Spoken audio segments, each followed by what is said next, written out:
Bismillahirrahmanirrahim. Assalamualaikum warahmatullahi wabarakatuh.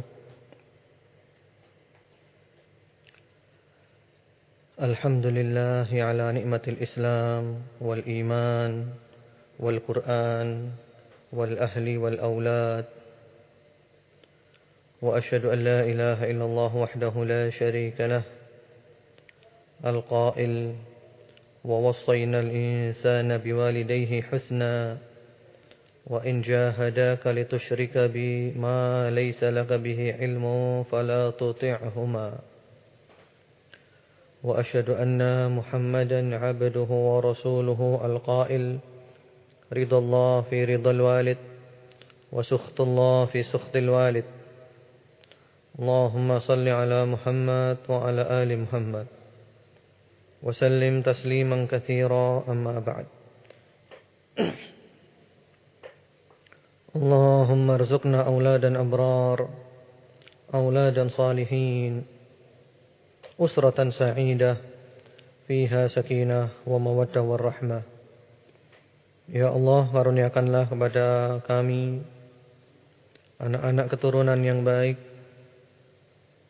yang menjadi permata hati kami, dan berikanlah kepada kami keluarga sakinah, mawaddah, warahmah. Allahumma amin. Para pendengar setia Radio Dakwah Islamiyah dimanapun Anda berada, semoga cinta, ridha, dan kasih sayang Allah subhanahu wa ta'ala selalu menyertai Anda kapanpun dan dimanapun Anda berada.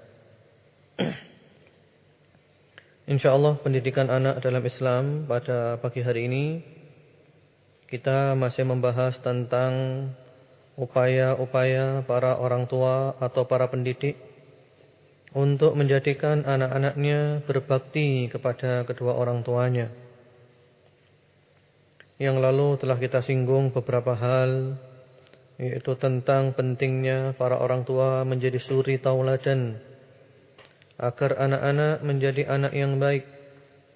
Para orang tua berbakti kepada ibu dan bapaknya sehingga anak-anak menjadi anak-anak yang berbakti kepada ibu dan bapaknya.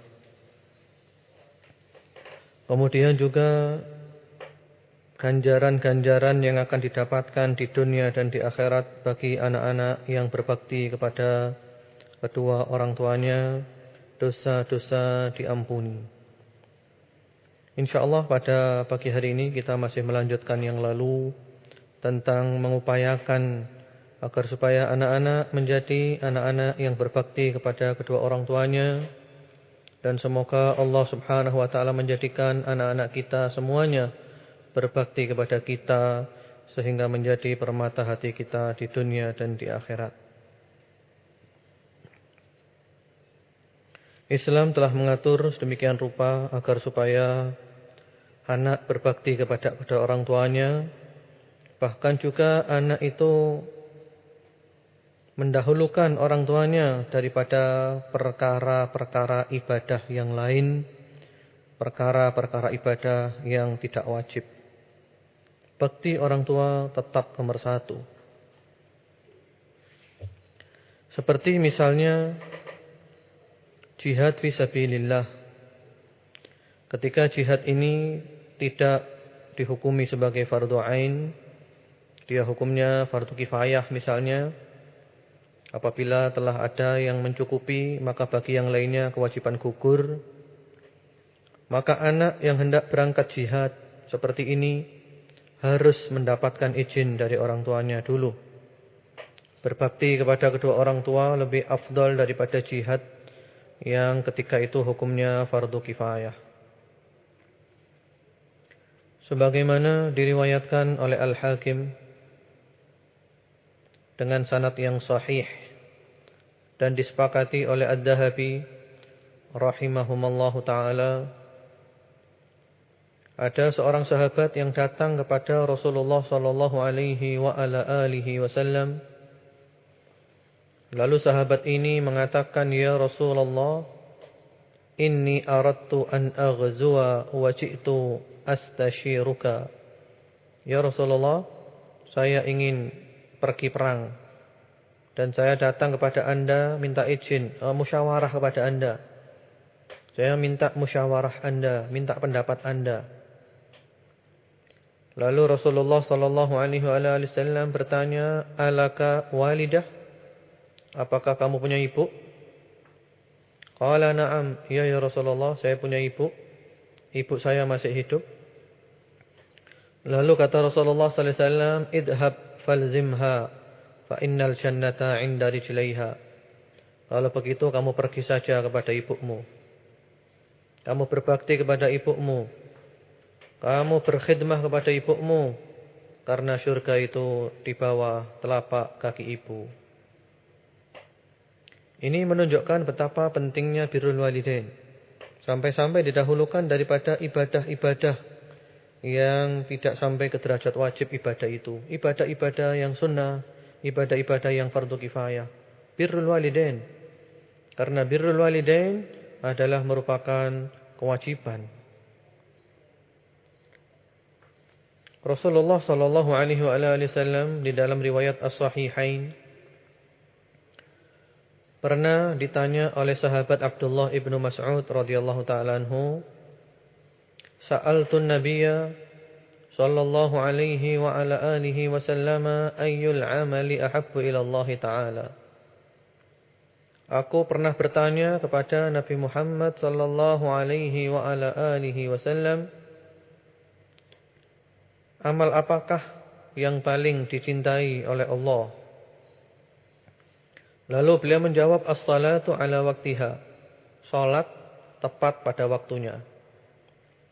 Qultu thumma ayyu? Kemudian saya bertanya, apalagi ya Rasulullah? Qala birrul walidain. Berbakti kepada kedua orang tua. Qultu thumma ayyu? Kemudian apalagi ya Rasulullah? Qala al-jihadu fi sabilillah.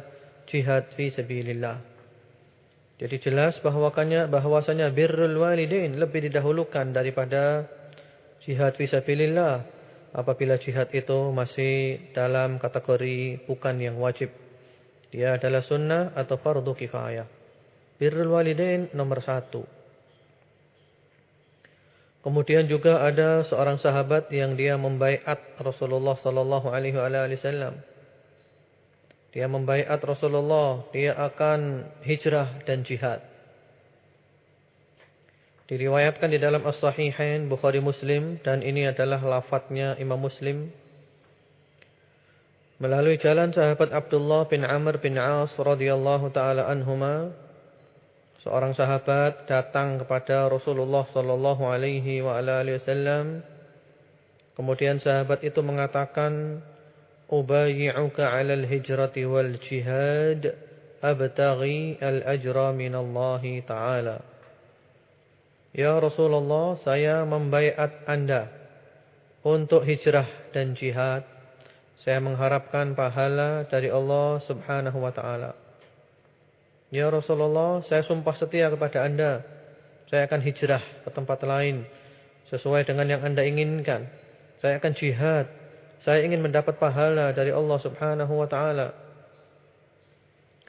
Lalu kata Rasulullah sallallahu alaihi wasallam, "Hal laka min walidayka ahadun hayy?" Apakah salah seorang dari kedua orang tuamu itu ada yang hidup? Apakah salah seorang dari kedua orang tuamu itu ada yang hidup? Qala na'am bal kilahuma. Ya Rasulullah, bahkan kedua-duanya. Kedua-duanya hidup ya Rasulullah. Bapakku masih hidup, ibuku masih hidup. Fatabtaghil ajra minallah. Kata Rasulullah, kamu ingin pahala dari Allah? Qala na'am. Ya Rasulullah, saya ingin pahala dari Allah. Saya ingin ganjaran dari Allah. Saya ingin balasan kebaikan dari Allah. Qala farji' ila walidayk fa ahsin suhbatahuma. Kalau gitu, kamu pergi saja ke bapakmu dan ibumu dan kamu berbakti kepada keduanya. Kalau kamu ingin pahala, kamu pergi kepada bapak dan ibumu, kamu berbuat baik kepada mereka berdua, kamu berbakti, kamu birrul walidain. Itulah kamu mendapatkan pahala dari Allah Subhanahu wa taala. Dalam riwayat yang lain Rasulullah sallallahu alaihi wasallam mengatakan fa fihi ma fajahid. Kalau gitu kamu hendaklah jihad dengan berbakti kepada kedua orang tuamu. Ini menunjukkan betapa pentingnya berbakti kepada kedua orang tua. Sampai-sampai berbakti kepada kedua orang tua, birrul walidain, itu kedudukannya sama dengan jihad fi sabilillah, perang melawan musuh. Allahu Akbar. Dari sini juga para ulama mengatakan seorang anak kalau dia mau pergi, dia hendak bepergian dalam jangka waktu yang lama, meninggalkan orang tuanya, maka harus anak ini izin dulu kepada orang tuanya, izin dulu kepada bapak, izin dulu kepada ibu. Mereka mengizinkan atau tidak. Karena bapak dan ibu itu merasa berat kalau harus berpisah dengan anaknya. Kalau bapak dan ibu mengizinkan, mengikhlaskan, alhamdulillah, silakan Anda berangkat. Kalau bapak dan ibu tidak mengizinkan, jangan berangkat. Karena yang namanya bapak dan ibu selalu rindu kepada anaknya dan selalu memikirkan anak-anaknya. Dan tidak tenang kalau jauh dari anak-anaknya. Izin dulu. Berat atas kedua orang tua itu kalau harus pisah dengan anaknya. Kalau toh seandainya anak itu harus berangkat dengan izin orang tuanya, maka jangan lupa selalu menghubungi orang tuanya melalui telepon, SMS atau yang lain untuk menenangkan hati mereka berdua, supaya mereka tahu bahwa anaknya dalam keadaan baik, sehat walafiat, selamat, sejahtera, tidak kurang suatu apapun. Jadi seorang anak tidak boleh keluar kecuali dengan izin orang tuanya, apalagi keluar rumah yang jauh, keluar kota dalam jangka waktu yang cukup lama, sehari, 2 hari, seminggu, 2 minggu, sebulan, 2 bulan, izin kepada orang tuanya. Kalau orang tua keberatan, maka ikuti orang tua. Kemudian juga seandainya anak itu hendak kerja di tempat lain, di luar kota, dia dapat gaji cukup banyak di sana. Tapi ternyata orang tuanya berat, jangan anakku, aku berat kalau harus pisah dengan kamu. Kamu di kota ini aja. Misalnya di Malang ya, kamu di Malang aja, kamu jangan keluar kota Malang. Karena kalau kamu harus keluar kota, kamu ke Jakarta, aku berat pisah dengan kamu. Maka di sini anak yang nurut, yang patuh, sami'na wa ata'na. Wahai ayah, wahai ibu, aku dengarkan dan aku taati apa yang bapak dan ibu katakan. Aku patuh. Katakanlah mungkin di Malang dia itu pekerjaannya gajinya kurang. Di Jakarta mungkin gajinya 10 juta, di Malang cuma 5 juta. Tapi di Malang membahagiakan orang tua, menyenangkan orang tua, membuat mereka ridho, pilih yang di Malang 5 juta. InsyaAllah barokah. InsyaAllah barokah, hidup Anda bahagia dan cukup. Karena apa? Karena membahagiakan orang tua, menyenangkan orang tua. Daripada nanti di Jakarta dapat gaji banyak, orang tua keberatan kalau harus pisah dengan anaknya, maka gaji itu tidak akan barokah. Itu sekedar contoh saja. Karena ada kalanya orang tua itu senang dekat dengan anaknya. Berat kalau harus pisah dengan anaknya. Kemudian juga berbakti kepada kedua orang tua ini tetap didahulukan daripada istri dan teman. Seorang suami tetap mendahulukan ibunya dan bapaknya daripada istrinya dan anak-anaknya. Sebaliknya kalau istri, maka dia lebih mendahulukan suaminya daripada bapak dan ibunya.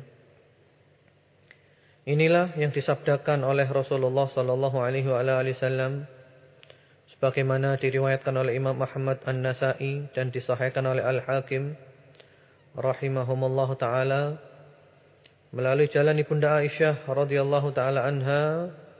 Beliau mengatakan, sa'altun nabiyya sallallahu alaihi wa ala alihi wasallam ayyun nasi a'zamu haqqan 'alal mar'ah.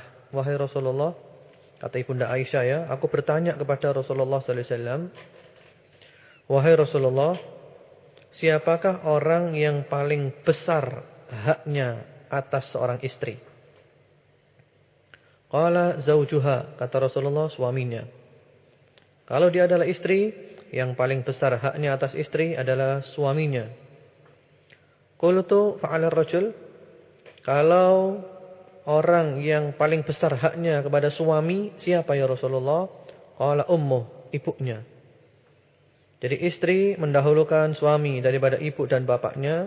Kalau suami tetap ibu dan bapaknya, baru kemudian istri dan anak-anaknya. Ini adalah aturan Allah yang sesuai dengan ilmu dan hikmah yang diketahui oleh Allah Subhanahu wa taala, dan kalau kita patuh maka kita mendapatkan kebaikan yang sangat banyak. Orang tua didahulukan daripada yang lain-lainnya. Ada sebuah kisah yang cukup menarik. Kisah ini tentang seorang yang sangat berbakti, seorang suami yang sangat berbakti kepada kedua orang tuanya, yang waktu itu kedua orang tuanya sudah sepuh, sudah lanjut usia. Dia mendahulukan ibu dan bapaknya yang sudah lanjut usia ini daripada istri dan anak-anaknya. Diriwayatkan di dalam riwayat sahih Bukhari dan Muslim rahimahumallahu taala melalui jalan sahabat Abdullah ibnu Umar radhiyallahu taala anhuma, beliau mengatakan bahwa beliau pernah mendengar Rasulullah sallallahu alaihi wasallam berkisah. Kisah tentang 3 orang dari umat sebelum kita. 3 orang ini keluar sampai mereka itu keluar rumah ya, jauh, sampai akhirnya mereka masuk ke dalam gua. Ternyata ketika mereka berada di dalam gua itu ada batu besar yang jatuh dan menutup pintu gua itu. Sehingga gua tertutup, tidak ada jalan untuk keluar. Akhirnya masing-masing dari 3 orang itu bertawasul kepada Allah, berdoa kepada Allah dengan menyebutkan kebaikan-kebaikan yang terbesar yang pernah mereka lakukan. Yang satu berdoa dengan membawa kebaikannya berupa bakti kepada ibu dan bapaknya. Ya Allah, saya mempunyai ibu bapak yang sudah tua, yang sudah sepuh, lanjut usia ya Rasulullah. Aku tidak pernah mendahulukan anakku dan keluargaku daripada ibu dan bapakku. Sampai pada suatu hari orang ini dalam doanya dia mengatakan dia mencari makan dan minum untuk keluarganya. Pulang ke rumah ternyata didapati kedua orang tuanya masih tidur. Istri dan anak-anaknya tidak diberi makan dulu, padahal anaknya nangis karena dia tidak mau mendahulukan yang lain sebelum ibu dan bapaknya. Sampai akhirnya ibu dan bapak itu bangun, baru diberikan minuman kepada mereka. Setelah mereka minum, baru istri dan anak-anaknya. Berbakti luar biasa kepada kedua orang tuanya. Ya Allah, kalau memang amal ini Engkau terima, maka berilah jalan keluar ya Allah. Lalu pintu gua itu pun membuka. Membuka sedikit. Kemudian yang satunya juga tawasul dengan amal solehnya. Yang satunya lagi juga. Sampai akhirnya pintu gua itu membuka semuanya. Yang kita ambil di sini bahwa dia mendahulukan ibu dan bapaknya daripada keluarganya. Berbakti. Kepada semuanya baik. Tapi tetap ibu dan bapak dinomor satukan bagi seorang suami. Kemudian juga ada sebuah kisah yang menarik tentang bakti seorang tabi'in yang luar biasa kepada ibunya. Dia bernama Uwais bin Amir Al-Qarni. Dalam banyak riwayat disebutkan bahwa Uwais bin Amir Al-Qarni ini tidak pernah ketemu Rasulullah sallallahu alaihi wasallam. Tapi Rasulullah sallallahu alaihi wasallam memuji-muji Uwais. Rasulullah berkata kepada para sahabat, nanti akan datang seorang yang bernama Uwais Al-Qarni. Dia dari Yaman, dia berbakti kepada orang tuanya. Dia mempunyai penyakit belang. Kemudian dia berdoa, disembuhkan oleh Allah kecuali sekecil uang logam. Dia minta disisakan agar supaya selalu ingat nikmat Allah kesembuhan kepadanya. Dia sangat berbakti kepada ibunya dan doanya mustajab. Kalau dia berdoa dikabulkan. Kalau kamu ketemu Uwais, kamu minta agar supaya Uwais ini berdoa untuk kamu. Karena doanya mustajab. Padahal Rasulullah SAW tidak pernah ketemu dengan Uwais ini. Tapi Rasulullah tahu. Sampai pada masa sahabat Umar ibnul Khattab radhiyallahu ta'ala anhu. Beliau mencari rombongan jamaah haji dari Yaman. Beliau ingin mencari yang namanya Uwais. Mana Uwais? Mana Uwais? Sampai akhirnya beliau ketemu dengan orang yang ciri-cirinya sama dengan ciri-ciri Uwais yang diberitahukan oleh Rasulullah SAW. Dan ternyata Uwais ini sangat berbakti kepada ibunya. Bahkan dia menggendong ibunya dari Yaman sampai ke Mekah untuk melakukan haji. Uwais Al-Qarni rahimahullahu ta'ala. Lalu sahabat Umar mengatakan, wahai Uwais, doakan saya. Mintakan kepada Allah ampun untuk saya. Karena Rasulullah menyuruh saya kalau ketemu Anda supaya Anda mintakan ampun untuk saya. Jadi di sini kita lihat bahwasanya Uwais doanya mustajab dan mendapat barokah kebaikan yang sangat banyak dari Allah Subhanahu wa taala karena dia berbakti kepada ibunya. Bahkan dia menggendong ibunya dari Yaman untuk ke Mekah melaksanakan haji. Subhanallah. Uwais bin Amir Al-Qarni rahmatullahi alaih rahmatan wasi'ah. Kemudian juga disebutkan di dalam riwayat Asy-Syaikhan Bukhari Muslim, dan ini lafadznya Imam Muslim, melalui jalan sahabat Abu Hurairah radhiyallahu taala anhu. Ini kisah yang sangat indah tentang seorang ahli ibadah yang bernama Juraij. Juraij ini abid. Ini yang cerita Rasulullah sallallahu alaihi wasallam. Juraij seorang ahli ibadah. Dia punya tempat ibadah, dia ibadah di sana. Suatu ketika ibunya datang. Ibunya memanggil dia, "Ya Juraij, ya Juraij, wahai Juraij, wahai Juraij, kemarilah." Ternyata Juraij dalam keadaan masih sholat. Karena dia ahli ibadah, dia sholat terus. Kemudian dia ketika dipanggil ibunya itu dia bingung. Apakah saya penuhi panggilan ibu saya?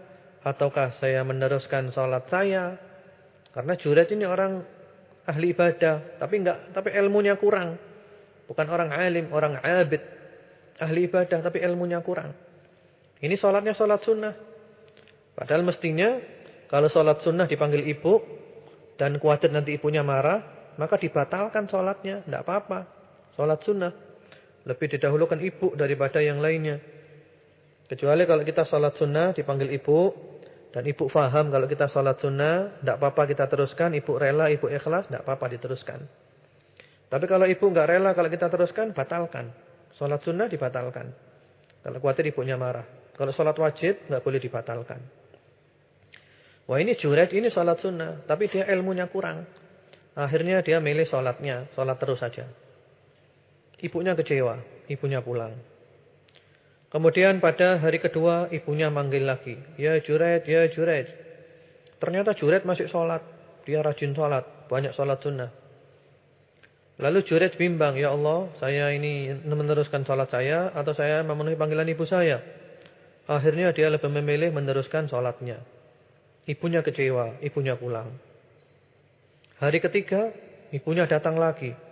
Ibunya memanggil-manggil dia, "Ya Juraij, ya Juraij, wahai Juraij, wahai Juraij." Dia tetap dalam sholatnya. Dia teruskan sholatnya. Ibunya kecewa. 3 kali ibunya dikecewakan. Karena Juraij ini ilmunya kurang. Kemudian ibunya marah, ibunya berdoa, "Allahumma la tumithu hatta yandura fi wujuhil mumisat." Ya Allah, jangan kau matikan Juraij sehingga dia terfitnah oleh perempuan pelacur. Ibunya marah ya. Jadi didoakan anaknya ini keburukan. Karena ibunya mungkin marah sekali. Ya Allah, jangan kau matikan Juraij sehingga Juraij ini terfitnah oleh wanita dengan wanita nakal, pelacur. Akhirnya subhanallah, doa ibunya ini mustajab. Ada seorang wanita pelacur yang dikenal sangat cantik. Dia berdandan sedemikian rupa, tambah menarik, tambah cantik. Kemudian dia mengatakan, datang kepada Juraij, mau menggoda Juraij. Mau digoda Juraij. Ternyata Juraij tidak tergoda. Subhanallah, dia tidak tergoda. Dia ibadah terus. Perempuan ini kecewa karena dia ingin menggoda Juraij. Semua orang digoda oleh dia, takluk, kalah dengan dia. Karena kecantikannya, keindahannya, keelokannya. Sementara Juraij enggak tergoda. Tetap ibadah dia. Akhirnya perempuan ini malu kalau dianggap dia tidak berhasil menggoda Juraij. Maka perempuan ini berzina dengan seorang penggembala. Berzina dengan seorang penggembala dan sampai hamil wanita ini. Ketika wanita ini hamil, lalu wanita ini mengatakan kepada orang-orang, anak yang dalam kandunganku ini adalah anaknya Juraij. Jadi dia difitnah Juraij. Orang-orang marah. Orang-orang kampung semuanya marah. Juraij ini katanya ahli ibadah, ternyata dia berzina, menghamili perempuan. Marah-marah datang ke tempat ibadahnya Juraij, dihancurkan tempat ibadahnya Juraij, dan Juraij ini dipukuli. Sambil mereka enggak mau tahu, kamu telah zina dengan ini, pelacur ini, sampai ini punya anak ini. Sampai dia punya anak. Jadi dia sudah melahirkan. Dianggap ini anaknya Juraij. Dipukuli Juraij. Dipukuli. Tempat ibadahnya dihancurkan. Sampai setelah tempat ibadah hancur dan Juraij sudah babak belur. Lalu Juraij tanya, ada apa ini, ada apa? Mereka bilang, sudah kamu jangan banyak bicara. Kamu telah menghamili wanita ini sampai dia punya anak ini. Ini anakmu, anak hasil zina. Lalu Juraij berdoa kepada Allah, sholat 2 rakaat, kemudian Juraij memegang perutnya anak itu. Anak bayi dipegang perutnya, ditekan perutnya, sambil mengatakan, ya ghulam man abuk. Wahai anak, siapa bapakmu yang sebenarnya? Dan subhanallah, ternyata anak itu masih kecil ya, bisa bicara. Dengan izin Allah subhanahu wa ta'ala, anak itu mengatakan, fulan ar-ra'i. Bapakku adalah fulan, pengembala itu. Subhanallah. Akhirnya orang-orang kampung menyesal semuanya. Karena mereka telah menghancurkan tempat ibadahnya Juraij, telah memukuli Juraij. Akhirnya mereka datang ke Juraij, diciumi Juraij ini. Diciumi dan juga dipegang-pegang badannya, diusap-usap. Ini orang baik. Kemudian mereka mengatakan, nabni sauma'ataka min dahab. Kami akan membangun tempat ibadahmu dari emas. Kami akan ganti tempat ibadahmu dari emas. Kata Juraij, jangan, enggak usah. Seperti semula aja. Dari tanah seperti biasanya aja, seperti yang semula. Seperti itu.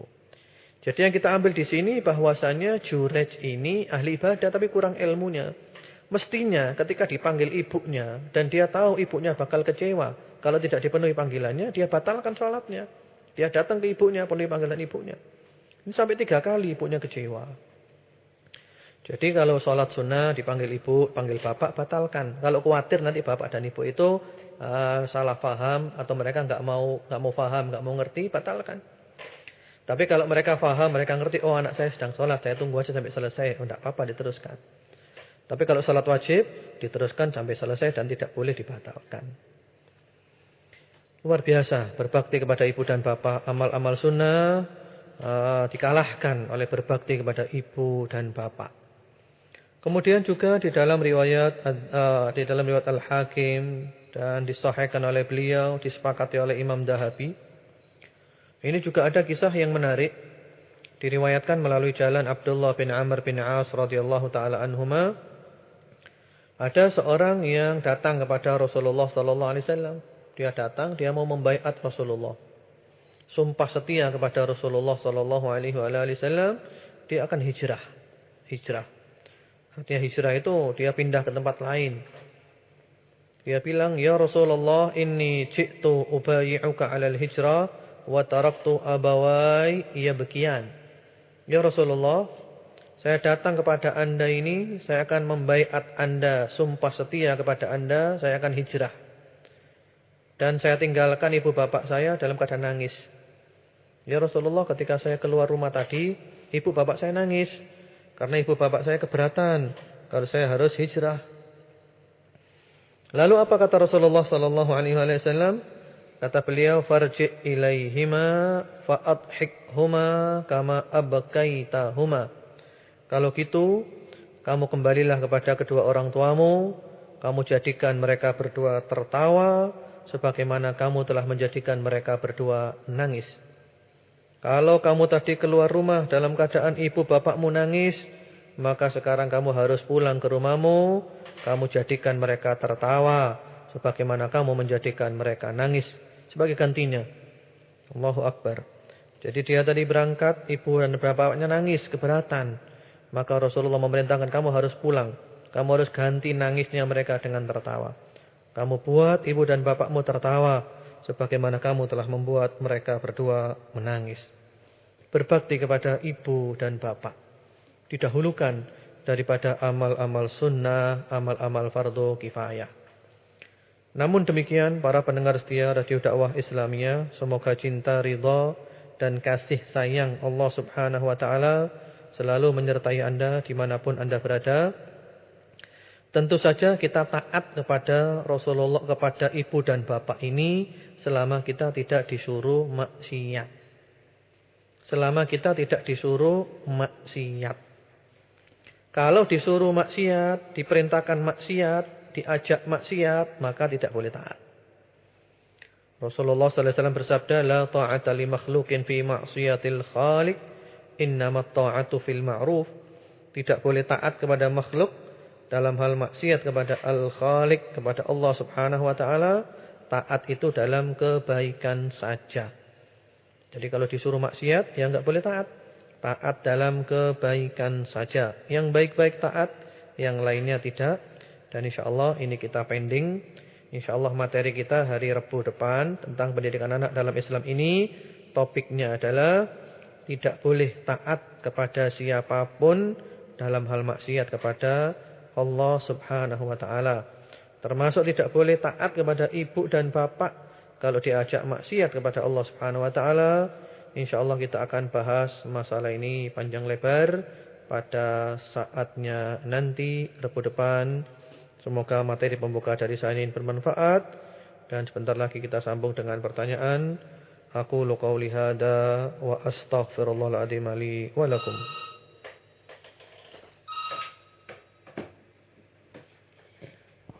Demikian tadi pendengar setia Radio Dakwah Islamiyah telah Anda simak bersama kajian Islamiyah yang telah menjelaskan pentingnya kita mendidik anak untuk berbakti kepada orang tua.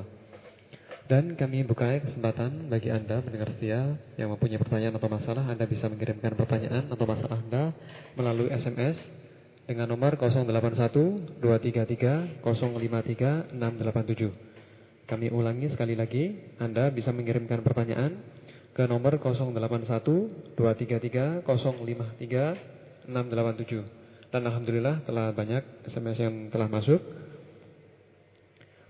Pertanyaan pertama, Assalamualaikum Ustaz yang dirahmati Allah, menuntut ilmu atau membantu orang tua yang didahulukan? Syukron. Ya. Waalaikumsalam warahmatullahi wabarakatuh. Amin atas doanya. Semoga dikabulkan oleh Allah Subhanahu wa taala dan semoga Allah memberikan rahmat kasih sayangnya kepada Anda dan kepada semua pendengar setia. Jadi menuntut ilmu atau membantu orang tua yang didahulukan, syukron. Ini dilihat dulu menuntut ilmu yang apa. Kalau menuntut ilmu yang wajib ya, seperti ilmu tentang tauhid, la ilaha illallah, atau ilmu tentang tata cara salat dan hal-hal yang berkaitan dengan salat, wudu dan yang lainnya. Kalau ilmu yang wajib yaitu tentu saja harus didahulukan. Tapi kalau bukan ilmu yang wajib, ilmu-ilmu tambahan agama, maka tetap didahulukan adalah membantu orang tua. Dan kalau bisa didahulukan digandeng dua-duanya, membantu orang tua sekaligus menuntut ilmu, itu tentu yang diharapkan. Karena ilmu juga sangat penting. Bagaimana kita akan bisa menjadi orang baik kalau tanpa ilmu? Bagaimana kita bisa menjadi hamba Allah yang sebenarnya kalau kita tidak mempunyai ilmu yang memadai, ilmu syar'i yang benar? Assalamualaikum Ustaz yang dirahmati Allah, apakah puasa Nabi Daud harus 3 tahun? Dan apakah boleh wanita puasa Nabi Daud? Wassalamualaikum warahmatullahi wabarakatuh. Ya, waalaikumsalam warahmatullahi wabarakatuh. Amin atas doanya, semoga dikabulkan oleh Allah Subhanahu wa taala dan semoga Allah mencurahkan rahmat kasih sayangnya kepada Anda dan kepada semua pendengar setia. Apakah puasa Nabi Daud harus 3 tahun? Oh, tidak ada ya. Jadi puasa Nabi Daud tidak harus 3 tahun. Puasa Nabi Daud itu sehari puasa, sehari tidak. Ya terserah kita mau berapa, mau setahun, mau 2 tahun, mau selamanya silakan. Tidak ada ketentuan harus 3 tahun. Kemudian apakah boleh wanita puasa Nabi Daud? Boleh. Boleh-boleh saja silakan. Hanya saja kalau dia seorang istri, maka izin kepada suaminya. Karena seorang istri itu tidak boleh puasa ketika suaminya ada, kecuali seizin suaminya. Karena mungkin boleh jadi nanti suaminya membutuhkan dia seperti itu. Jadi kalau seorang istri izin kepada suaminya dulu. Jadi boleh. Assalamualaikum Ustaz, kami mohon tanya apa bedanya berbakti kepada orang tua daripada mertua. Sedang ibu adalah orang yang membesarkannya. Dari Haji Rois Paga, wassalamualaikum. Ya, waalaikumsalam warahmatullahi wabarakatuh. Dari Haji Rois ini ya. Jadi apa bedanya berbakti kepada orang tua, kepada kedua orang tua daripada mertua? Ya lain ya. Ya memang kita harus baik kepada mertua, harus baik. Namanya mertua ya kita baik, kita akhlak, kita sopan, seperti itu. Tapi kalau bakti lain, orang tua, ibu dan bapak dalam arti yang asli, yang kita berasal dari mereka, kita lahir dari air mani mereka, ya itu namanya birrul walidain, lebih lagi baktinya.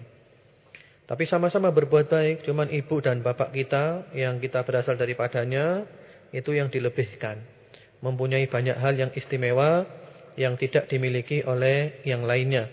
Jadi tetap kepada mertua baik, tapi kalau dibandingkan dengan ibu bapak sendiri tentu lain. Banyak hal-hal yang lebih diutamakan ibu dan bapak daripada yang lainnya. Sedang ibu adalah orang yang membesarkannya. Maksudnya ini ibu siapa ya yang membesarkan ini? Walhasil pokoknya kita harus baik kepada semua orang, kepada mertua baik. Hanya saja kepada ibu dan bapak kebaikan kita lebih. Karena Islam, Al-Quran dan As-Sunnah telah mengatur seperti itu. Assalamualaikum Ustaz Abdullah yang saya cintai karena Allah. Saya oleh ibu saya tidak boleh memakai jilbab yang panjang. Katanya tidak pantas. Tidak perlu saya turuti. Murid saya suka makan kalau mengaji padahal sudah dibilangi, tapi dilanggar. Ya. Waalaikumsalam warahmatullahi wabarakatuh. Ahabbakal ahbabtini fi. Semoga Allah mencintai Anda sebagaimana Anda mencintai saya karena Allah Subhanahu wa taala. Jadi beliau ini tidak boleh pakai jilbab panjang karena ibunya katanya tidak pantas. Apakah harus nurut? Yang penting seorang wanita itu, seorang muslimah harus memakai jilbab yang benar-benar syar'i, yang tidak ketat, yang tidak tipis, yang tidak mini. Pokoknya jilbab yang syar'i, yang menutup seluruh tubuhnya, kecuali wajah dan telapak tangan, itu ada khilaf. Sebagian mengatakan wajib, sebagian mengatakan sunnah dan afdal. Kalau ibu Anda mengajak untuk menyalahi yang telah diatur oleh syariat itu, maka Anda tidak boleh taat kepada ibu Anda. Tapi tetap cara menerangkannya harus akhlak, harus sopan, harus arif, bijak. Mengedepankan adab-adab islami dan akhlakul karimah. Sambil doakan ibu Anda supaya oleh Allah dibuka hatinya. Agar bisa menerima anaknya untuk memakai jilbab yang disyariatkan oleh Allah Subhanahu wa ta'ala. Karena banyak juga wanita-wanita yang berpakaian tapi telanjang dan bahkan maaf-maaf berjilbab tapi telanjang. Sebagaimana hal ini telah diberitahukan oleh Rasulullah sallallahu alaihi wasallam akan bermunculannya orang-orang yang seperti mereka itu. Kata Rasulullah sallallahu alaihi wasallam, "Wa nisaa'un kasiyatun 'ariyatun ma'ilatun mumilat. Ru'usuhunna ka'asnimatil bukhtil ma'ilah. La yadkhulnal jannah wa la yajidna rihaha wa inna rihaha la yujadu min masirati kada wa kada." Nanti akan bermunculan wanita-wanita yang berpakaian tapi telanjang. Kalau berjalan berlenggak-lenggok dan kepala mereka diatur sedemikian rupa sehingga menyerupai punuknya unta. Mereka tidak akan masuk surga. Dan mereka tidak akan mendapatkan baunya surga. Padahal bau surga bisa dicium dari jarak yang cukup jauh. Wanita-wanita yang berpakaian tapi telanjang. Siapakah mereka itu? Para ulama mengatakan wanita yang berpakaian tapi telanjang itu adalah yang berpakaian tapi ketat. Berpakaian tapi ketat. Pakai jilbab tapi ketat jilbabnya. Sehingga menampakkan lekuk-lekuk tubuh, menampakkan keindahan tubuh. atau tipis sehingga menampakkan warna kulit, atau mini, jilbabnya panjang, pakaiannya panjang tapi sobekannya juga cukup panjang, berpakaian tapi telanjang. Dan subhanallah, kata Rasulullah sallallahu alaihi wasallam, mereka tidak masuk surga dan mereka tidak mendapatkan bau wanginya surga. Allahu Akbar. Berikan pengertian. Berikan pengertian. Dan jilbab ini telah dibahas oleh Allah. Silakan dibuka di dalam Al-Quran di surat Al-Ahzab, surat ke-33 ayat 59. Allah mengatakan, ya ayyuhan nabiyyu qul li azwajika wa banatika wa nisa'il mu'minin yudnina 'alaihinna min jalabibihin. Dzalika adna an yu'rafna fala yu'dain. Hai Nabi, katakanlah kepada istri-istrimu, katakanlah kepada putri-putrimu, dan kepada wanita-wanita beriman semuanya, supaya mereka menjulurkan jilbabnya, jilbab yang besar, yang tidak ketat, yang tidak pitis, yang tidak tipis, yang tidak mini. Itulah jilbab yang syar'i, jilbab yang sesuai dengan aturan-aturan syariat. Jadi siapapun yang mengajak kita untuk bermaksiat, maka kita tidak boleh taat. Walaupun seorang ibu atau bapak, tapi kita tetap menyikapinya dengan baik, dengan akhlakul karimah, adab islami, dengan arif, dengan bijaksana, dengan sopan, dengan santun, dengan sabar, dengan doa, dan yang lainnya. Ya. Mungkin itu dulu yang saya jawab. Kemudian berikutnya, karena masih banyak SMS yang masuk ini. Assalamualaikum warahmatullahi wabarakatuh. Ustaz yang dirahmati Allah, saya ingin kerja lagi seperti dulu sebelum melahirkan. Suami mengizinkan, tapi ibu tidak meridhoi niat saya untuk bantu kebutuhan rumah. Bagaimana solusinya, Ustaz? Waalaikumsalam warahmatullahi wabarakatuh. Amin atas doanya. Semoga dikabulkan oleh Allah Subhanahu wa taala, dan semoga Allah mencurahkan rahmat kasih sayangnya kepada Anda dan kepada semua pendengar setia. Jadi beliau ini seorang ibu rumah tangga, dulu sebelum melahirkan pernah kerja, sekarang ingin kerja lagi, suaminya mengizinkan, tapi ibunya tidak mengizinkan. Bagaimana solusinya? Solusinya Anda taat kepada suami, tapi Anda juga harus bisa mengkondisikan ibu Anda supaya ibu itu tidak marah, tidak tersinggung. Karena seorang istri itu lebih mendahulukan suami daripada ibunya dan bapaknya sendiri. Karena ibu dan bapak Anda telah mempercayakan Anda kepada suami Anda, telah mengamanatkan Anda kepada suami Anda, maka suami adalah segala-galanya bagi istri. Suamimu adalah syurgamu dan nerakamu. Jadi Anda taat kepada suami, yang penting kerjanya kerja yang syar'i. Hanya saja ibu juga perlu dijaga perasaannya, bagaimana caranya, dengan pendekatan, dengan kekeluargaan, dengan doa dan yang lainnya. Yang jelas, Anda sekarang berada di tangan suami, dan Anda taat kepada suami, tapi juga Anda harus bisa menjaga perasaan ibu. Ya, mudah-mudahan Allah memberikan kepada Anda solusi yang terbaik, sehingga tidak ada pihak yang merasa dimenangkan dan dikalahkan. Semuanya mau tunduk kepada aturan syariat, dan yang menang adalah syariat, yang menang adalah Islam. Assalamualaikum Ustaz yang dirahmati Allah. Kedua orang tua saya sudah cerai. Ibu saya kerja jauh dan bapak saya sekarang ikut saya, sedangkan ibu saya tidak mengizini. Tapi sampai sekarang saya membohongi ibu saya kalau bapak tidak ikut saya. Dosakah saya membohongi ibu kalau saya membawa bapak saya? Ibu saya merasa sakit hati karena sejak kecil saya ditinggal. Sekarang saya sudah berkeluarga, tapi suami mengizini. Ya, waalaikumsalam warahmatullahi wabarakatuh. Amin atas doanya, semoga dikabulkan oleh Allah Subhanahu wa taala. Dan semoga Anda diberi oleh Allah rahmat kasih sayangnya dan semua pendengar setia. Jadi ini kedua orang tuanya cerai. Dua orang tuanya cerai, ibunya kerja jauh. Dan sekarang bapaknya ikut anaknya. Anaknya perempuan. Ibunya enggak rela kalau bapaknya ini mengikut anaknya. Akhirnya terpaksa sang anak membohongi ibu bahwa bapak tidak ikut ibu. Sementara suaminya rela kalau bapaknya ini ikut dalam rumahnya. Bagaimana solusinya? Solusinya yang benar adalah Anda sebagai anak, Anda harus berbakti kepada kedua-duanya. Bakti kepada ibu dan bakti kepada bapak. Seperti apapun bapak dan ibu kita, mereka adalah tetap bapak dan ibu kita. Sejahat apapun bapak dan ibu kita, mereka tetap adalah bapak dan ibu kita, yang kita harus berbakti kepada mereka.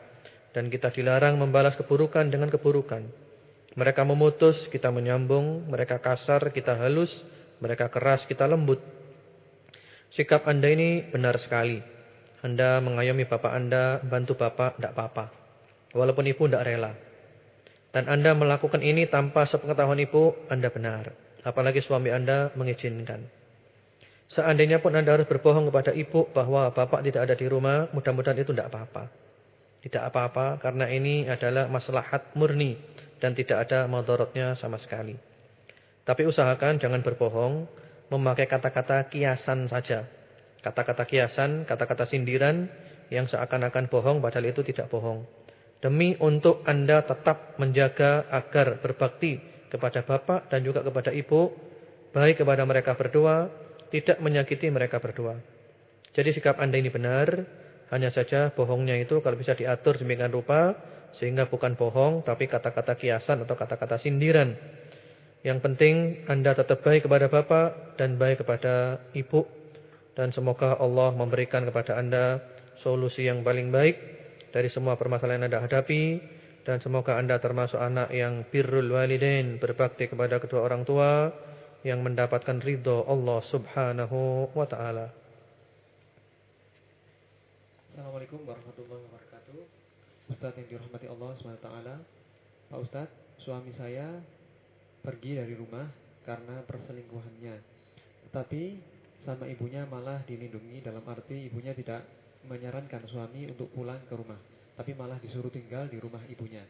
Dengan perselingkuhan suami ini, ibu mertua saya jadi tidak mau serawung sama saya. Entah apa yang dikatakan suami saya ke ibu mertua. Sekarang apa yang harus saya lakukan terhadap mertua? Ini sudah berjalan hampir 6 bulan. Demikian sebelumnya, terima kasih. Wassalamualaikum. Ya, waalaikumsalam warahmatullahi wabarakatuh. Amin atas doanya. Semoga dikabulkan oleh Allah Subhanahu wa taala. Dan semoga Allah memberikan kepada Anda dan kepada semua pendengar setia rahmat kasih sayangnya. Jadi beliau ini seorang ibu rumah tangga yang suaminya berselingkuh. Suaminya berselingkuh dalam arti berzina ya. Yang saya pahami selingkuh ini adalah zina. Ternyata mertuanya atau ibunya suami itu ternyata membela anaknya. Anaknya selingkuh dibela. Istrinya tidak mau, tapi ibunya malah bela. Ibunya malah ngayomi. Bahkan ini sudah berlanjut sampai 6 bulan. Bagaimana solusinya ini?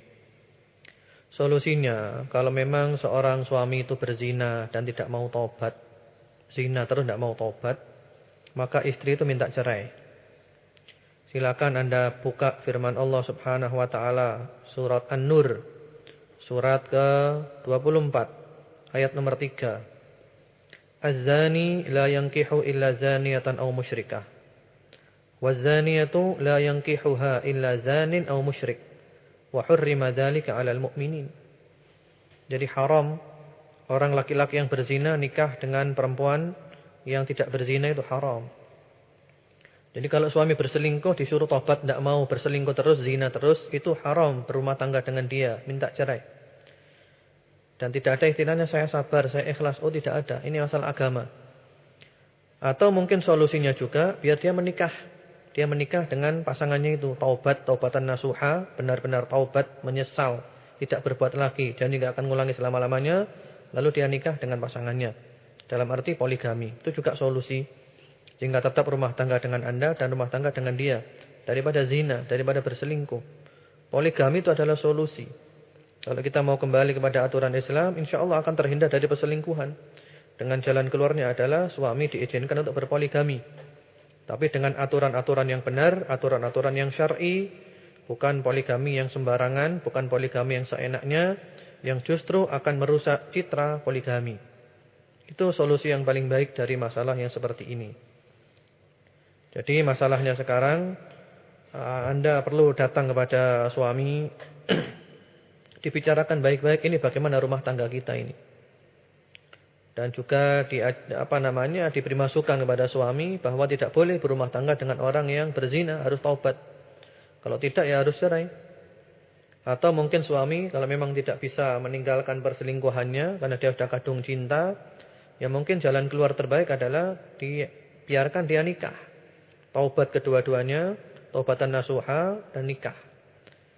Kemudian jadi suami Anda punya istri 2 setelah itu. Begitu. Itu diantara cara-cara penyelesaian masalah yang Anda hadapi ini. Dan Anda juga sabar, sedang diuji oleh Allah Subhanahu wa taala. Anda sedang diuji rumah tangga seperti ini, sabar. Sambil berupaya terus mendekati Allah, doa kepada Allah agar supaya Allah memberikan jalan keluar yang paling baik. Dan juga mudah-mudahan ibu mertua Anda oleh Allah dibuka pintu hatinya untuk tidak melindungi anaknya yang berselingkuh. Dan juga suami Anda mudah-mudahan oleh Allah disadarkan pula, pasangan selingkuhnya juga disadarkan, sehingga semuanya kembali kepada aturan-aturan Allah dan Anda mendapatkan keluarga sakinah, mawaddah, warahmah. Mudah-mudahan bermanfaat dan mudah-mudahan bisa difahami. Assalamualaikum Ustaz yang dimuliakan Allah. Saya mau bertanya, mana yang didahulukan, orang tua dan guru dari hamba Allah? Ya, waalaikumsalam warahmatullahi wabarakatuh. Amin atas doanya. Semoga dikabulkan oleh Allah Subhanahu wa taala dan semoga Allah memuliakan Anda dan para pendengar semuanya. Yang didahulukan mana? Orang tua atau guru? Orang tua dalam arti ibu bapak ya, itu didahulukan dari yang lainnya. Dari guru tetap orang tua, ibu dan bapak tetap nomor 1. Birrul walidain. Yang lalu sudah kita bahas panjang lebar bahwa birrul walidain, berbakti kepada ibu dan bapak ini selalu digandeng dalam Al-Qur'an dengan tauhid, dengan ibadah kepada Allah, tidak menyekutukan Allah dengan suatu apapun. Berbakti kepada kedua orang tua. Wa qadha rabbuka alla ta'budu illa iyyah wa bil walidaini ihsana. Dan Tuhanmu telah menetapkan supaya kamu tidak beribadah kecuali hanya kepadanya dan supaya kamu berbuat baik kepada ibu dan bapak. Birrul walidain.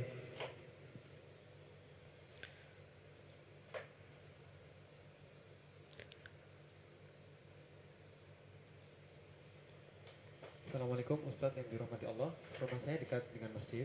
Suami saya sedikit keberatan kalau saya ke masjid ketika suami juga ke masjid. Tidak mau dibarengi. Kita beda umur jauh. Wassalamualaikum. Ya, waalaikumsalam warahmatullahi wabarakatuh. Amin atas doanya. Semoga dikabulkan oleh Allah Subhanahu wa taala dan semoga rahmat kasih sayang Allah menyertai Anda dan semua pendengar setia. Jadi ini suaminya keberatan kalau istrinya ke masjid, pada rumahnya dekat dengan masjid. Kemudian juga suaminya enggak mau bareng kalau ke masjid karena beda umur, jauh seperti itu. Rasulullah sallallahu alaihi wasallam bersabda dalam hadis sahih, kata beliau, la tamna'u ima Allah masajidallah wa buyutuhunna khairun lahunna. Kata Rasulullah sallallahu alaihi wasallam, jangan kamu larang para wanita hamba-hamba Allah itu untuk pergi ke rumah-rumah Allah, ke masjid. Tapi rumah-rumah mereka lebih baik bagi mereka. Jadi hadis ini dengan jelas mengatakan kepada kita bahwa kalau para wanita mau ke masjid jangan dilarang. Yang penting mereka memakai jilbab yang benar. Mau ke masjid jangan dilarang. Mereka adalah wanita hamba Allah dan masjid adalah rumah Allah. Boleh ke masjid, tapi sholat di rumah lebih afdal, lebih baik bagi wanita. Jadi begitu. Jadi diberi pengertian aja kepada suami bahwa Rasulullah itu membolehkan kalau ada perempuan mau ke masjid, walaupun memang lebih baik di rumah, tapi boleh ke masjid, seperti itu. Kemudian juga mudah-mudahan suami Anda ke depan nanti mengizinkan Anda ke masjid dan mau jalan bareng, walaupun beda umur. Beda umur itu tidak apa-apa. Rasulullah dengan Khadijah beda umur cukup jauh. Ketika menikah Rasulullah sallallahu alaihi wasallam usianya 25 tahun. Beliau masih perjaka. Sementara Khadijah radhiyallahu taala anha usianya 40 tahun, janda, tidak pernah menikah 2 kali, punya beberapa anak. Beda usia 15 tahun, tidak apa-apa. Yang penting sama-sama cinta, sama-sama pengertian. Yang penting itu sama-sama suka, sama-sama mau, tidak apa-apa. Walaupun beda umur tidak masalah. Yang penting kan mereka. Orang mau menilai tidak masalah, jangan menghiraukan penilaian orang. Yang penting Anda, rumah tangga Anda, bukan rumah tangganya orang. Dan mudah-mudahan nanti suami Anda mau jalan bareng dengan Anda, walaupun beda usianya jauh. Dan semoga Allah memberikan keluarga sakinah, mawaddah, warahmah. Allahumma amin. Assalamualaikum Ustaz yang saya cintai karena Allah. Saya sering menangis mengingat anak saya yang masih kecil baru meninggal. Apa itu berarti saya tidak ikhlas? Bagaimana doa untuk anak yang masih kecil? Ya, waalaikumsalam warahmatullahi wabarakatuh. Ahabbakilladzi ahbabtini fi. Semoga Allah mencintai Anda sebagaimana Anda mencintai saya karena Allah Subhanahu wa taala. Jadi beliau ini anaknya baru meninggal, anaknya kecil, sering nangis kalau ingat bagaimana doanya. Ya memang nangis itu wajar. Seperti Rasulullah sallallahu alaihi wasallam ketika ditinggal mati anaknya Ibrahim, masih kecil Ibrahim, Rasulullah nangis, air mata menetes. Lalu para sahabat bertanya, "Ya Rasulullah, Anda menangis ya Rasulullah?"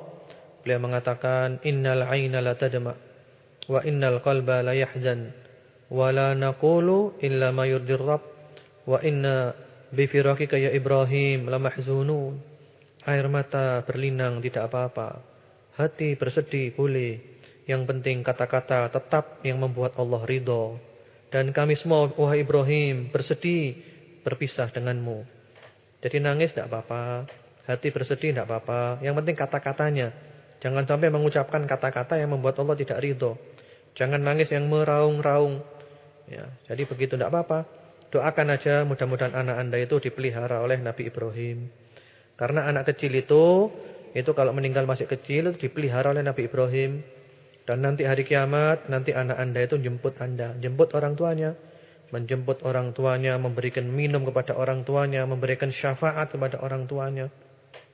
Jadi doa yang terbaik untuk anak-anak itu adalah doa Allahumma ij'alhu faratan wa dhukhran liwalidayhi wa syafi'an mujaban.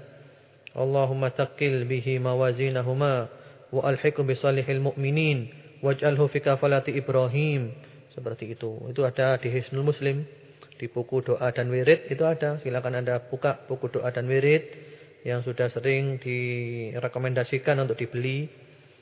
Jadi di sana ada ya. Jadi doakan mudah-mudahan anak itu oleh Allah dijaga, dipelihara oleh Nabi Ibrahim, dan mudah-mudahan anak itu nanti oleh Allah dijadikan memberi syafaat untuk kedua orang tuanya. Dan mudah-mudahan Allah memberikan kepada Anda ganti yang lebih baik. Ikhlaskan, ini titipan dari Allah, dan sekarang titipan Allah itu sedang diambil oleh pemiliknya. Mudah-mudahan Allah mengganti yang lebih baik untuk Anda. Allahumma amin. Ustaz, saya sholat wajib, di samping saya ada anak saya tidur, di tengah sholat anak saya bangun dan menangis. Di samping itu saya takut jatuh. Bagaimana? Ya, jadi beliau ini sholat wajib ya, sholat wajib. Anaknya waktu tidur tiba-tiba bangun nangis, dia takut jatuh. Bagaimana? Kalau memang takut jatuh, maka tidak apa-apa Anda berjalan ke depan, Anda menyelamatkan anak Anda supaya enggak jatuh. Tidak apa-apa. Tidak apa-apa, jalan ke depan. Jadi jalan ada perlunya itu. Kalau seandainya pun Anda harus membatalkan sholat, tidak apa-apa, walaupun sholat wajib. Karena bagaimana mungkin seseorang itu akan khusyuk dalam sholatnya ketika dalam situasi seperti ini. Tidak mungkin bisa khusyuk. Rasulullah saja membolehkan seorang yang perutnya sakit mau buang air untuk membatalkan sholatnya. Jadi orang sholat, lalu perutnya sakit, mau buang angin misalnya, sakit perutnya. Para Rasul batalkan dulu, keluarkan anginnya di luar. Atau mungkin orang sholat lalu dia ingin buang air kecil atau buang air besar, dia tahan, dia enggak khusyuk sholatnya karena menahan, batalkan tidak apa-apa. Karena mengganggu kekhusyukan. Demikian pula bagaimana kita akan bisa khusyuk kalau melihat anak kita mau jatuh. Jadi yang benar, yang roji, batalkan sholatnya tidak apa-apa. Anda tolong anak Anda supaya tidak jatuh. Kemudian juga Anda nanti sholat lagi setelah itu. Tidak apa-apa, itu boleh. Karena nggak mungkin kita bisa khusyuk dalam sholat dalam kondisi seperti ini. Assalamualaikum Ustaz, bolehkah seorang ibu janda menempuh perjalanan sendiri 50 km dan suami tidak mau menggantikannya, selalu menuruti kemauannya, bahkan sampai sering bohong? Uut Udari SP. Ya, waalaikumsalam warahmatullahi wabarakatuh. Ustaz, bolehkah seorang ibu janda menempuh perjalanan apa ini? 50 sendiri 50 kilometer dan suami tidak mau menggantikannya. Selalu menuruti kemauannya, bukan bahkan sampai sering bohong. Ini saya kurang paham ya, pertanyaannya ini arahnya kemana saya kurang paham. Kalau yang ditanyakan itu bolehkah seorang perempuan melakukan perjalanan sendirian ya. Itu memang khilaf di kalangan ulama. Seorang wanita melakukan safar tanpa mahram boleh apa tidak. Sebagian mengatakan mutlak enggak boleh, titik. Sebagian mengatakan kalau aman boleh. Dan itu masalah khilafiyah.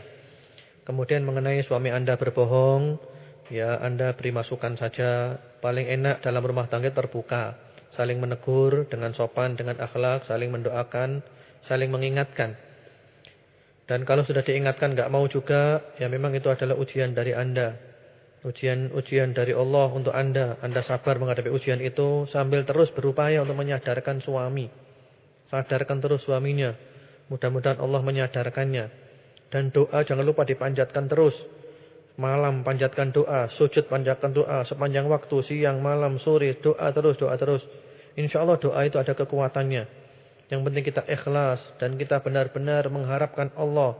Kita khusyuk dalam doa, kita yakin dikabulkan Allah. InsyaAllah doa kita akan mustajab, dikabulkan oleh Allah betulan.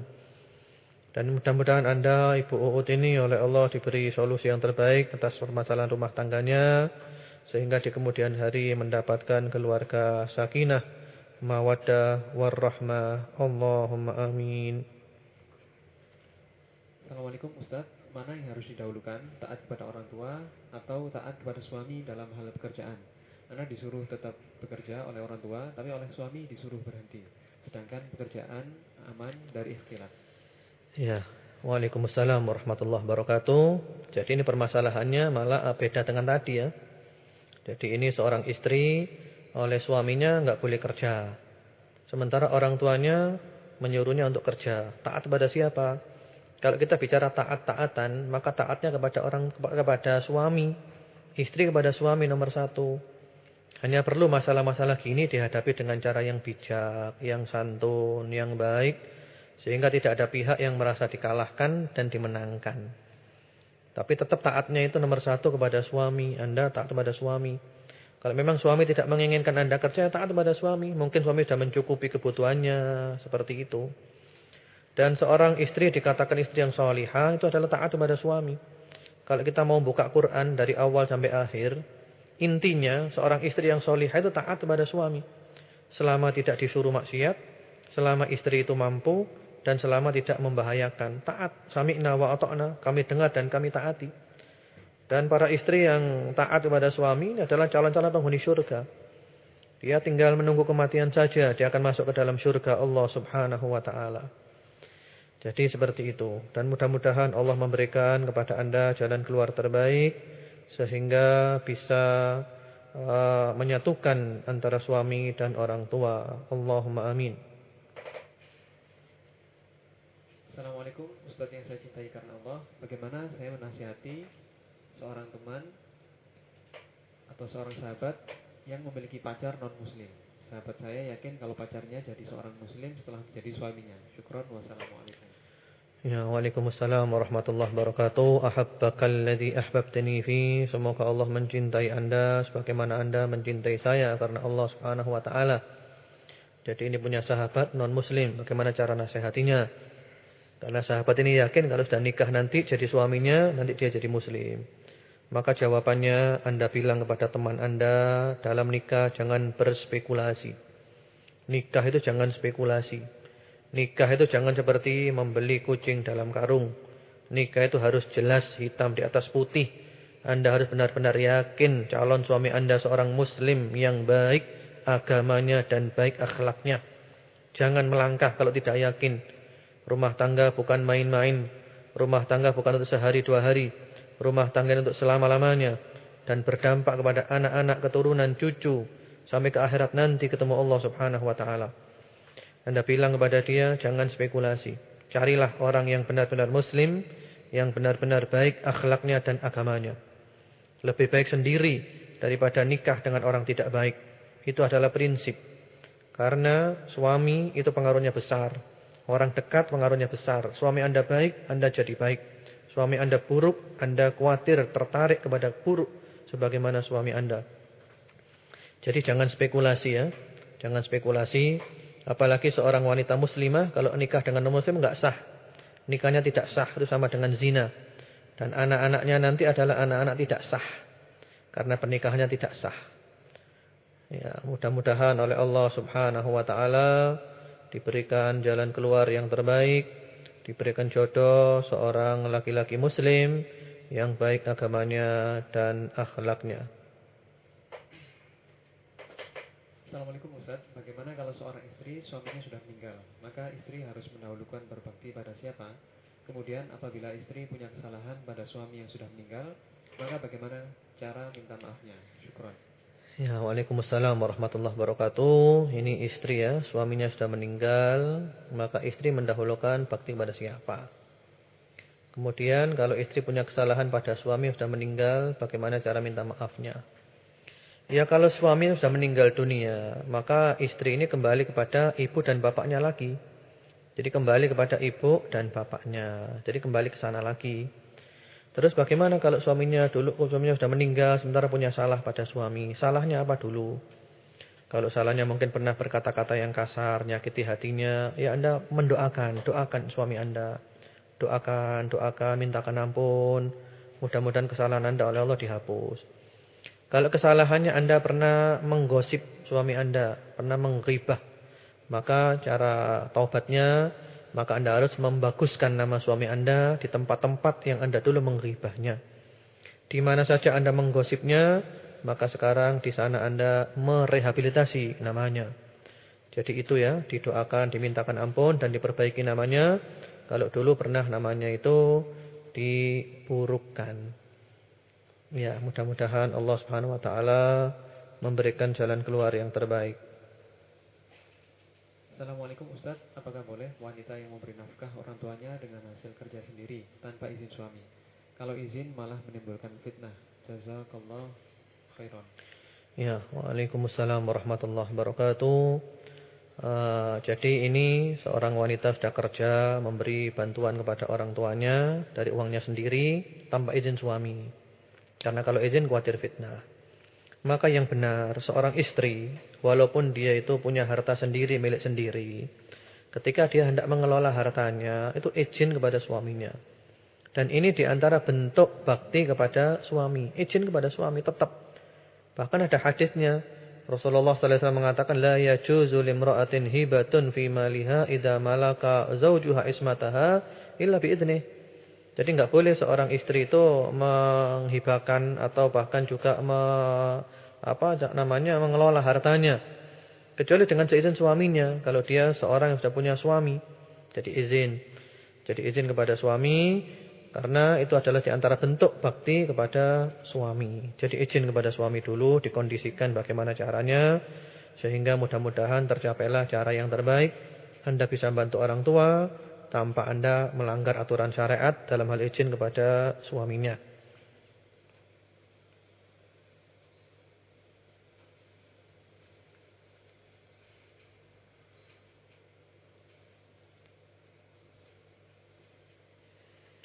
Assalamualaikum warahmatullahi wabarakatuh. Apakah berbakti pada ayah dan ibu hanya dalam bentuk seperti yang Ustadz contohkan saja? Ketika kita berjuang demi tegaknya Islam, apakah hal tersebut bisa dikategorikan bakti juga? Bagaimana seandainya orang tua kurang setuju dengan perjuangan kita? Apakah kita tidak usah berjuang saja? Ya, waalaikumsalam warahmatullahi wabarakatuh. Jadi berbakti kepada ayah dan ibu itu dalam makna yang luas ya, dalam makna yang luas. Kemudian bagaimana kalau kita mau berjuang bela agama Allah, lalu orang tuanya tidak setuju? Ini berjuangnya apa dulu? Tadi itu maksudnya jihad fisabilillah, perang ke medan perang. Jadi dia mau perang ke medan perang, izin ke orang tuanya, izin ke Rasulullah. Kata Rasulullah, kamu bakti aja kepada orang tuamu. Itu sama dengan perang jihad fisabilillah, bahkan lebih afdol. Itu pun ketika jihad fisabilillah hukumnya tidak fardu ain. Karena jihad itu hukumnya bisa fardu ain, bisa fardu kifayah. Kalau fardu ain itu wajib atas setiap muslim untuk berangkat. Hukumnya sama dengan sholat wajib. Nah, ini tetap izin orang tua. Kalau tidak diizinkan tetap berangkat. Ini ketika jihad fardu ain. Tapi ketika jihad itu hukumnya fardu kifayah. Artinya kalau sudah mencukupi yang ada di sana, maka bagi yang lainnya kewajiban gugur. Jadi enggak wajib bagi yang lainnya kalau sudah mencukupi. Nah, maka di sini ini tetap izin orang tua. Kalau enggak ngizini enggak boleh berangkat. Maksudnya begitu. Jadi kita tetap berjuang ya, bela agama Allah. Tapi juga kita tetap berbakti kepada kedua orang tua. Bela agama Allah itu harus, wajib. Jadi begitu ya. Jadi jangan salah paham. Dan mudah-mudahan yang saya sampaikan ini tidak disalahpahami. Karena saya sudah berusaha menjelaskan sejelas-jelasnya dengan bahasa yang semudah-mudahnya dan sesederhana-sederhananya. Mudah-mudahan tidak disalahpahami. Allahumma amin. Assalamualaikum Ustaz yang dirahmati Allah. Suami saya kalau sedekah sulit, nunggu berlebih. Bagaimana istri sedekah uang sendiri tanpa izin suami? Wassalamualaikum. Ya, ini sama dengan tadi ya. Waalaikumsalam warahmatullahi wabarakatuh. Amin atas doanya. Semoga dikabulkan oleh Allah Subhanahu wa taala dan semoga Anda juga mendapatkan rahmat kasih sayang Allah Subhanahu wa taala. Jadi ini sama dengan tadi ya. Mengelola harta sedekah tanpa izin suami bagaimana? Kalau aturan Islam itu izin kepada suami. Izin kepada suami. Itu diantara bentuk bakti kepada suami. Itu secara umum. Adapun mengenai kasus-kasus ya, saya tidak akan bicara masalah kasus di radio ini. Karena nggak mungkin saya bisa tahu kasusnya. Kalau kasus itu harus saya tahu masalahnya. Jadi secara umum, istri kalau mau mengelola harta itu izin suami. Dan itu diantara bentuk baktinya seorang istri kepada suami. Mau sedekah, mau apa saja izin suami. Ini sekali lagi saya bicara secara umum. Adapun kalau kasus, saya tidak bicara kasus di sini. Kasus perlu dilihat dulu seperti apa kasusnya, bagaimana kondisinya, dan yang lain-lainnya. Pembicaraan umum tidak bisa dibawa kepada kasus. Kasus tidak bisa dibawa kepada umum. Masing-masing ada hukumnya sendiri-sendiri. Assalamualaikum warahmatullahi wabarakatuh. Ustaz yang dimuliakan Allah Subhanahu wa taala. Ustaz, saya punya saudara. Dia adalah seorang istri yang sangat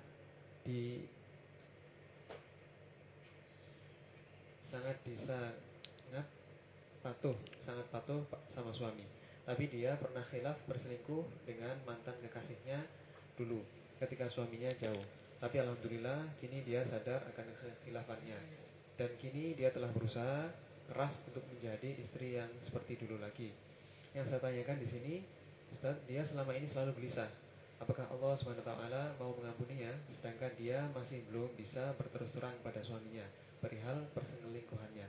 Karena dia tidak ingin terjadi perceraian. Sebab telah ada 4 orang anak. Apa yang harus dia lakukan, Ustaz? Ya, waalaikumsalam warahmatullahi wabarakatuh. Amin atas doanya. Semoga dikabulkan oleh Allah Subhanahu wa taala dan semoga Allah memuliakan Anda dan semua pendengar setia Radio Dakwah Islamiyah. Allahumma amin. Jadi ini ada seorang istri yang sangat taat kepada suami, tapi suatu ketika dia berselingkuh dengan mantan kekasihnya. Ketika suaminya pergi jauh dan sekarang dia sudah taubat, tapi dia terus gelisah karena dulu pernah selingkuh. Dia sekarang ingin menjadi istri yang solihah lagi seperti dulu dan dia khawatir terjadi perceraian. Apakah cerita kepada suaminya atau tidak? Sementara ini punya 4 orang anak. Yang harus dilakukan apa? Yang pasti ya, yang harus dilakukan itu adalah taubatan nasuha. Itu yang pasti. Dengan syarat-syaratnya yaitu menyesal, tidak berbuat lagi, janji tidak akan mengulangi selama-lamanya. Anda menyesal, benar-benar menyesal ya, nangis kalau ingat. Kemudian banyak-banyak amal soleh, banyak sholat, sedekah dan yang lainnya, banyak-banyak amal soleh. Yang banyak istighfar, minta ampun kepada Allah, terutama di waktu malam, di penghujung malam, yang banyak istighfar, yang banyak minta ampun kepada Allah Subhanahu wa taala. Kemudian juga adapun masalah-masalah yang lainnya, maka saya tidak menjawabnya di radio ini ya. Karena itu masalahnya terlalu pribadi, saya nggak bisa di radio. Mungkin nanti bisa ditanyakan langsung aja ke saya sehingga bisa dijawab karena ini masalahnya kasus. Yang pasti yang bisa Anda lakukan sekarang ini adalah taubatan nasuha, menyesal, tidak berbuat lagi dan janji tidak akan mengulangi selama-lamanya. Adapun yang lain-lainnya, apakah perlu cerita kepada suami atau tidak, dan yang saya nggak akan jawab di radio, karena khawatir nanti ini dikonsumsi oleh banyak orang, ada yang salah paham.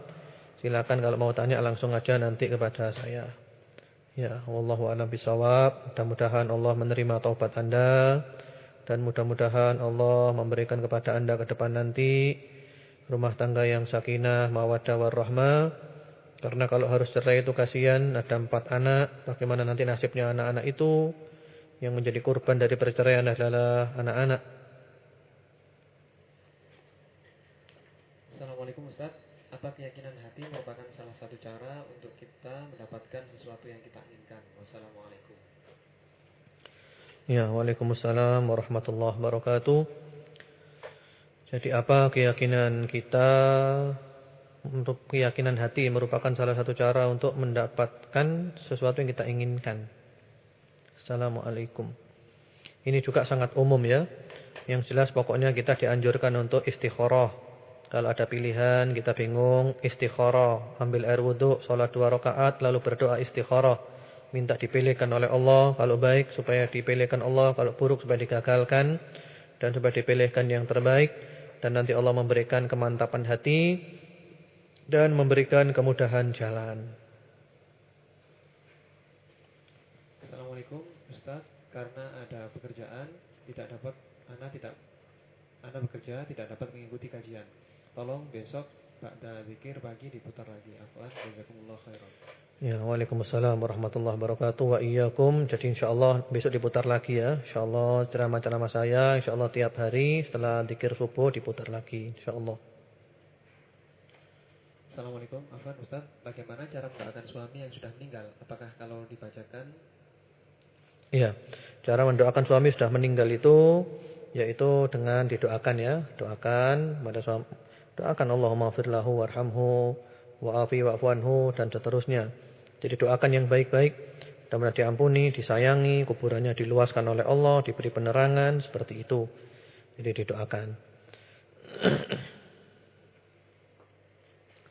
Assalamualaikum Ustaz, pertanyaan saya yang kedua tadi belum dijawab tentang murid saya yang belajar mengaji tapi suka makan.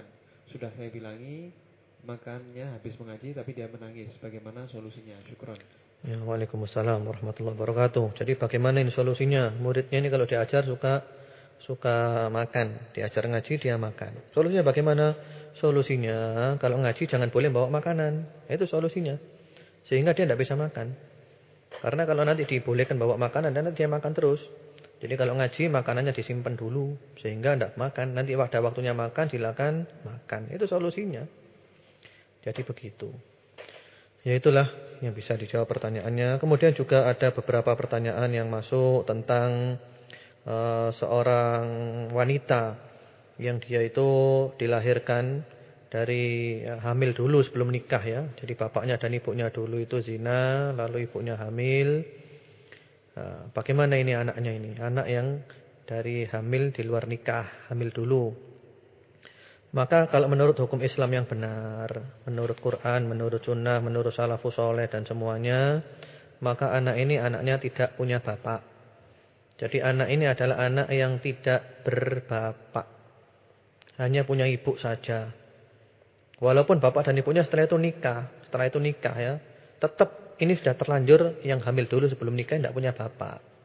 Dan nikah dalam keadaan hamil pun itu tidak sah. Itu nanti kita bahas pada waktu lain. Sekarang kita bahas anak yang itu tadi bagaimana, perempuan anaknya. Ya anaknya tidak punya bapak. Nah kalau mau nikah nanti walinya wali hakim, karena dia tidak punya wali. Hatta waris mewaris pun tidak ada kepada laki-laki itu tidak ada. Itu bukan bapaknya, itu orang lain. Itu laki-laki lain, bukan orang tuanya. Walaupun secara biologis bapaknya, tapi secara syar'i bukan bapaknya. Karena sudah terlanjur hamil dulu. Ini hukum yang benar. Quran sunnah mengatakan begitu. Pendapat siapapun yang menyalahi Quran dan sunnah ditolak. Apalagi ini juga perlu disosialisasikan supaya orang itu tidak berani zina. Kalau nanti dibolehkan itu bapaknya sendiri, wah nanti orang-orang gampang-gampang kan akhirnya hamil di luar nikah. Jadi solusinya anak itu nanti kalau mau nikah maka walinya adalah wali hakim. Karena dia itu tidak punya bapak, dia itu hanya punya ibu saja. Zaman Nabi dulu itu tidak ada istilahnya dinisbahkan kepada orang tua, tidak ada. Karena memang dia tidak punya orang tua, tidak punya bapak, punya ibu saja. Kemudian bintinya juga jangan binti kepada laki-laki itu. Laki-laki yang telah menghamili ibunya dulu itu, nah bukan bapaknya. Bintinya binti ibunya. Misalnya anaknya itu mungkin bernama siapa? Misalnya namanya Aminah misalnya. Ibunya bernama Zainab misalnya. Ya Aminah binti Zainab. Bukan kepada laki-laki yang menghamili ibunya dulu. Mungkin laki-laki itu namanya Joni misalnya. Jadi bukan Aminah binti Joni, Aminah binti Zainab. Itu tidak punya bapak sudah. Tidak ada waris mewaris. Ini kita bicara hukum. Hukum harus ditegakkan. Kalau bicara hukum jangan bicara perasaan. Hukum harus tegas, hitam di atas putih.